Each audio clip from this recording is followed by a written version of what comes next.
soir aux Nouvelles nationales d'APTN, qui était Joyce Echaquan? Avec l'autorisation de sa famille, nous en apprenons plus sur sa vie en utilisant ses propres vidéos. Enfermement d'un jeune autochtone pendant plusieurs jours et l'Agence de la protection de la jeunesse affirme avoir suivi le protocole. Et en entrevue, John Boudria, nouveau grand chef du Conseil tribal de la nation Anishinaabe. Oui, je suis Chouchane Bacon et bienvenue aux Nouvelles nationales d'APTN. Cette semaine, je remplace Sylvie Ambroise qui sera de retour à la fin juin. La planète a fait la connaissance de Joyce Echaquan à la fin de septembre 2020. À la suite de la diffusion des derniers moments de sa vie en direct sur Facebook. Mais des dizaines d'autres vidéos publiées sur les médias sociaux donnent un aperçu intime de sa vie. Avec la permission exclusive de la famille Echaquan, nous vous présentons Joyce d'une toute nouvelle façon. Si une image vaut 1000 mots, qu'en est-il de la vidéo? Joyce Echaquan a tout filmé. Des choses importantes, des souvenirs à chérir pour toujours. Le reste, pas tellement. Un 18e anniversaire. Bonne fête, sa famille.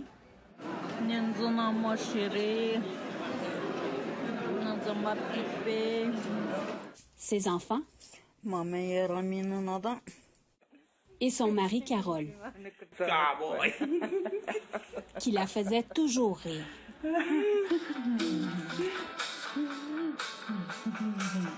L'avocat de la famille Echaquan a accordé à APTN un accès exclusif à ces vidéos pour rappeler au public la vie de Joyce, avant sa vidéo en direct du 28 septembre dernier, avant que tout bascule.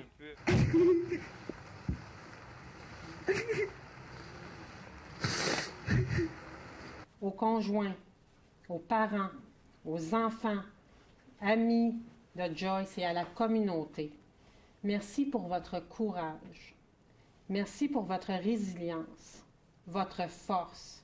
Pendant l'enquête du coroner sur le décès de Joyce, qui a pris fin récemment, des experts ont déclaré publiquement que sa mort aurait pu être évitée, que Joyce a été victime du milieu malsain de l'hôpital de Joliette.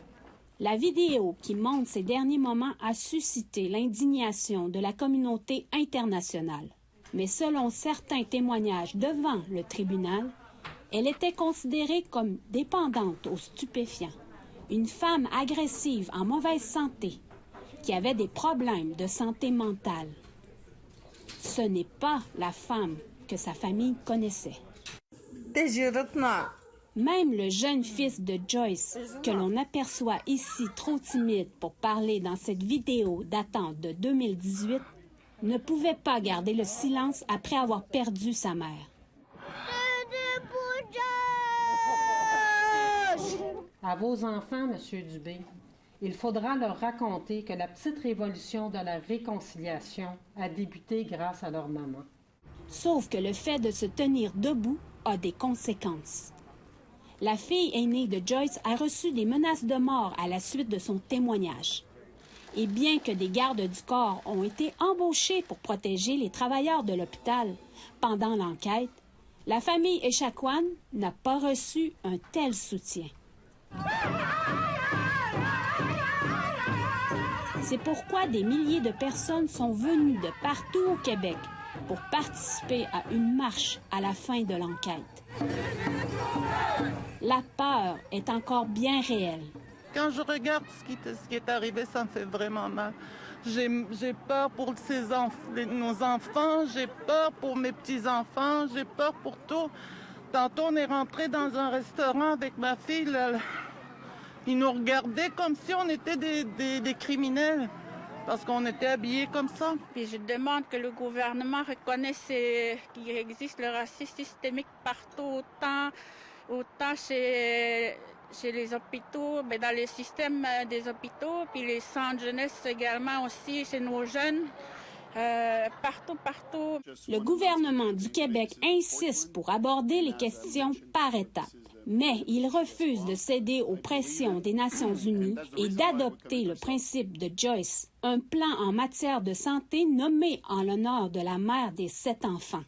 L'Assemblée nationale adhère au principe de Joyce. Le député du Parti libéral Greg Kelly a défendu ce principe à plusieurs reprises, en obtenant toujours le même résultat.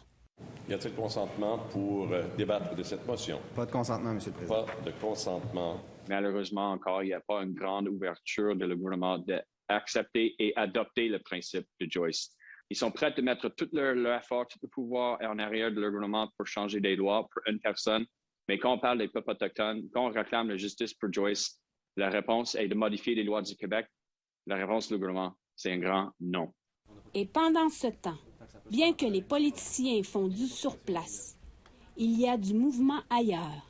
Les dons à la collecte de fonds de la famille sont en hausse.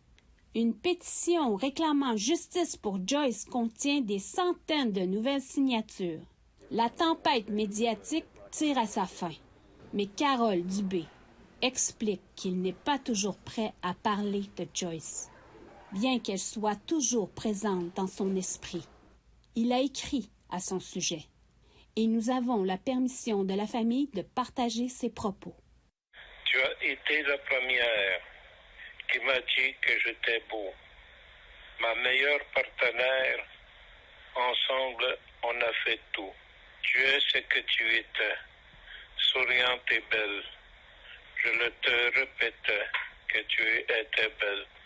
Tu m'as dit que j'étais ton roi, que maintenant j'y crois. Je te dis que tu es belle, tu ne seras jamais seule. Toujours encore je te vois, avec la tendresse de ta voix. Il y aura-t-il un jour ou un soir, un moment de se revoir? Pourquoi dans mes rêves j'ai le droit? Pourquoi pas dans tous les endroits? Je serai à jamais à toi. Joyce, tu m'attends déjà que moi. Chouchane Bacon, Nouvelle nationale d'APTN, Wendake, Québec. Samedi, le ministre responsable aux Affaires autochtones, Yann Lafrenière, a annoncé des nouvelles mesures concernant la recherche des anciens sites de pensionnats pour trouver des ossements. Lors d'une conférence de presse incluant son contrepartie fédéral Marc Miller, Lafrenière a déclaré qu'il voulait s'assurer que toutes les recherches qui peuvent être effectuées sont effectuées avec respect. Pour aider à répondre à cela, les aînés des communautés autochtones feront partie d'un cercle de consultation. Lafrenière a également annoncé que Michel Martin, un ancien directeur de la police régionale de Kativik au Nunavik, servira de liaison avec les dirigeants autochtones à propos des pensionnats. Richard Kistabich est un survivant des pensionnats. À la conférence de presse, il avait ceci à ajouter. Heureusement qu'on a eu ces 215-là pour nous prendre un raccourci pour nous dire c'est quoi qui est arrivé. Il y en a encore beaucoup d'autres qui n'ont jamais retourné chez eux. Au retour, on vous présente l'histoire d'un jeune autochtone qui s'est fait enfermer au sous-sol de son centre d'hébergement, sans fenêtre, pendant plusieurs jours. Restez là.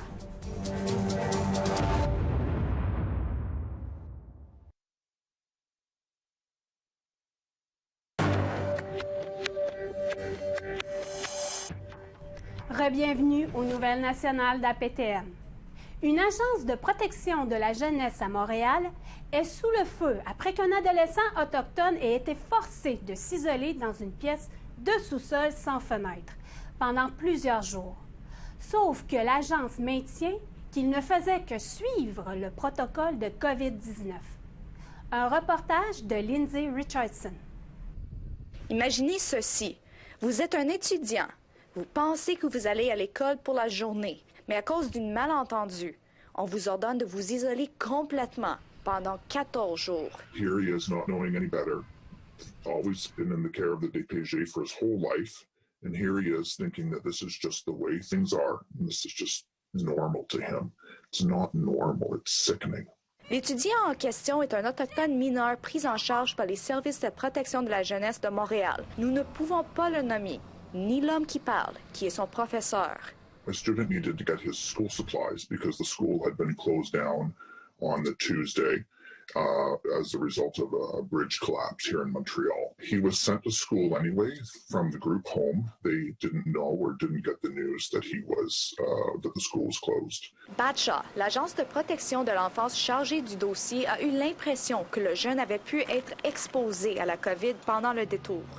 Ils l'ont donc placé en isolement, mais il n'a jamais été dépisté pour la COVID. The room, however, has been described to me and confirmed by the people who work there as a windowless cement room in a basement. My student had a chair and a bed, and that was all. They had removed his cell phone and means of communication other than schoolwork. Le traitement présumé des jeunes autochtones par Batshaw a déjà été critiqué auparavant. Il y a 3 semaines, un rapport de la Commission des droits de la personne et des droits de la jeunesse au Québec a conclu que l'Autorité régionale de la santé qui supervise Batshaw viole de façon chronique leurs droits à l'éducation et au plein épanouissement de leur potentiel humain et culturel. Cependant, dans une déclaration à l'APTN, ils ont assuré « L'isolement ne signifie pas laisser les jeunes à eux-mêmes. La présence d'un éducateur auprès d'eux est assurée, en plus de leur offrir plusieurs sources de divertissement. » L'enseignant dit que la vérité était beaucoup moins personnelle. They referred to an algorithm, and I don't know if you can hear a little bit the emotion in my voice. They referred to an algorithm that they use to determine how to treat a student. And my reaction was, in my mind, I thought, you are reducing this young person to a number and using a mathematical formula to determine an outcome for him. And they felt comfortable reducing him to a number. And they keep telling us that they follow a very strict algorithm. Sounds very robotic and mathematical. Amanda Moniz travaille pour le réseau de la communauté autochtone de Montréal et se sont empressés de dénoncer ce qu'ils considèrent comme une violation des droits de la personne.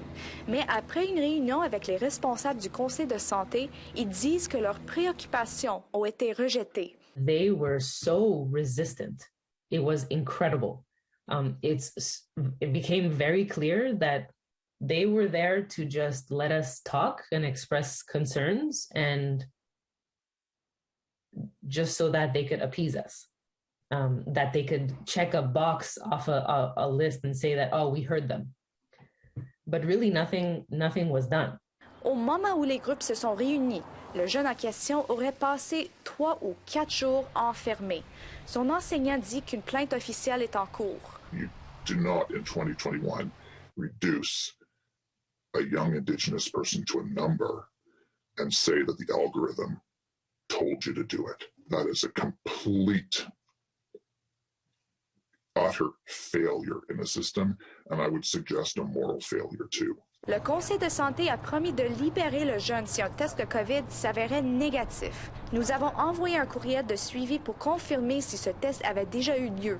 Ils n'ont pas voulu commenter l'affaire. Lindsay Richardson, Nouvelle nationale d'APTN, Montréal.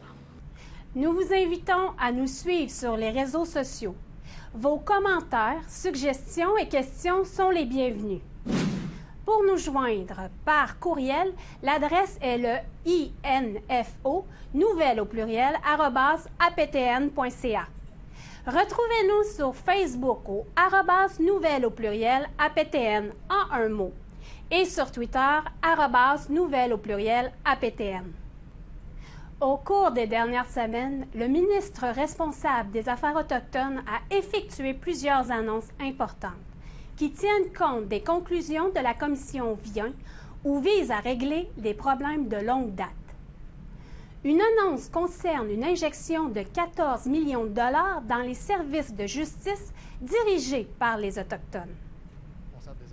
Le ministre Liane Lafrenière affirme que cet investissement est effectué en réponse à 5 des conclusions de la commission Viens.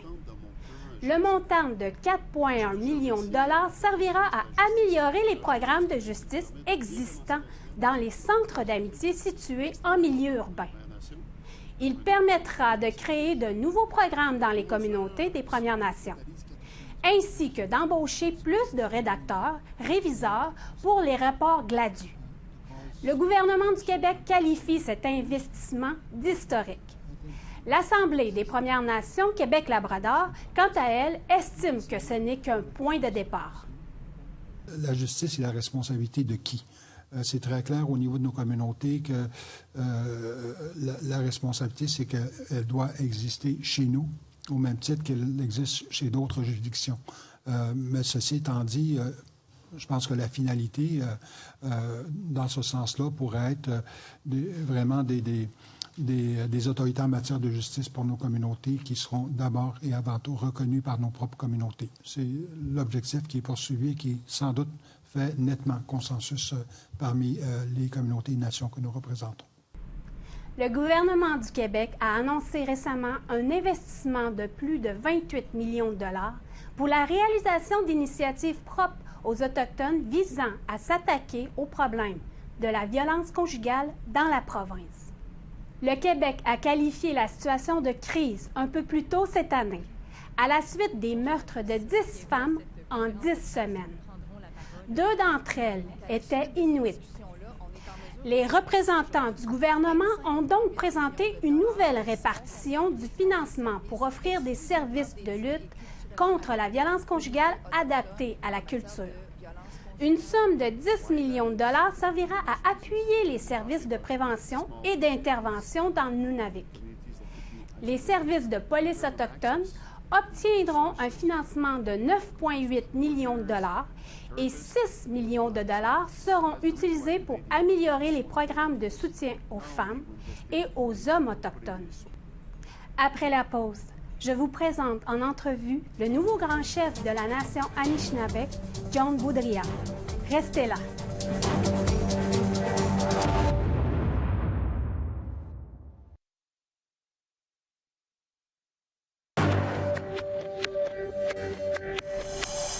Bienvenue aux Nouvelles nationales d'APTN.